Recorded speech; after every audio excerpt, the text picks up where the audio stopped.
Hello आप सभी को। आप सब मुझसे पूछ रहे हैं कि Kriti why you are obsessed with K drama and why you don't watch Indian drama. The reason I my sisters, because जैसे ही मैं अपना कोई भी ऐसे इंडियन सीरियल के ड्रामास के रील स्क्रॉल करती हूँ, वैसे मेरी बहनें मुझे ऐसे तिरछी नजर से देखते हैं जैसे मानो मैंने कोई क्राइम अटेंड कर लिया हो। और उनका ऐसा देखना बहुत हद तक जायज भी है। मतलब क्यों ना मुझे वो ऐसे देखे, क्योंकि आप ही सब देख लो ना, इंडियन ड्रामा सारे के सारे एक जैसे ही है। मतलब कभी किसी को किसी से प्यार हो जाता है तो किसी और से शादी हो जाती है, अब फिर किसी और से शादी हो जाती है तो फिर एक साल बाद उसको उससे प्यार हो जाता है, फिर जो उसको जिससे पहले प्यार होता है उसको वो धोखा दे देता है। ऐसी सारी ये सारी चीजें चल रही है। और लड़कियों को तो इतना ज्यादा पावरलेस दिखाते, इतना ज्यादा मासूम और इतना ज्यादा ये लोग ये दिखाते हैं कि लड़कियां कुछ कर ही नहीं सकती अपने पति के अलावा।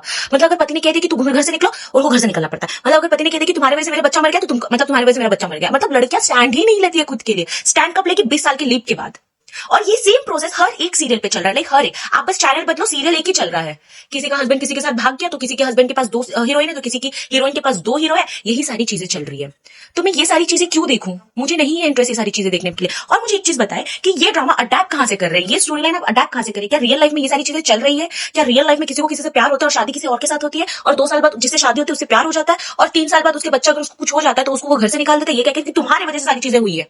इतना मेलो ड्रामा किसके लाइफ में हो रहा है? मुझे जानना है किसके लाइफ में हो रहा है ये मेलो ड्रामा। मतलब वुमेन एम्पावरमेंट का तो पूरा धज्जिया उड़ा के रख दिया है सबने। मतलब क्या चाहते, क्या आप दिखाना क्या चाहते हो, पोर्ट्रे क्या करना चाहते हो, मुझे समझ में नहीं आता है। इसके लिए मैं इंडियन सीरियल्स नहीं देखती हूँ। मतलब अगर आप है ना इंडियन सीरियल्स, इंडियन डायरेक्टर्स और राइटर्स को मैं कहना चाहती हूँ कि अगर आप चाहते हो ना कि हम आपकी सीरियल्स देखें, तो आप है ना एक काम करो, फिक्शन स्टोरीज बनाओ। आप दिखाओ कि बटरफ्लाई एक लड़की में कन्वर्ट हो गया या एक रोबोट के साथ किसी को प्यार हो गया। मैं ये फिक्शनल स्टोरी देखने के लिए रेडी हूं। मैं ये सारी चीजें देखने के लिए रेडी हूं, क्योंकि ये सब चीज देखकर मुझे एक चीज से रियलाइज होगा कि बेटा ये रियल नहीं है, ये सिर्फ ड्रामा है।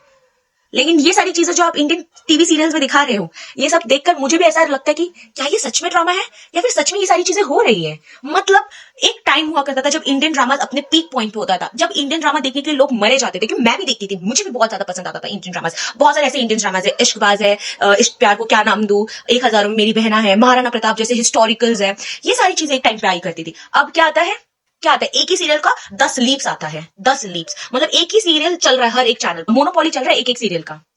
हद है, मैं नहीं देख सकती ये सारी चीजें, इसलिए मैं के ड्रामा देखती हूँ। भले से वो फिक्शनल है बट ठीक है, अच्छा लगता है। वहां लड़कियों को दिखाते कि कैसे लड़कों को पीट। I want me to feel that I am the person who can do everything, not कि भाई मेरी जिंदगी सिर्फ मेरे पति के 4 इर्द गिर्द घूम रही है। नहीं।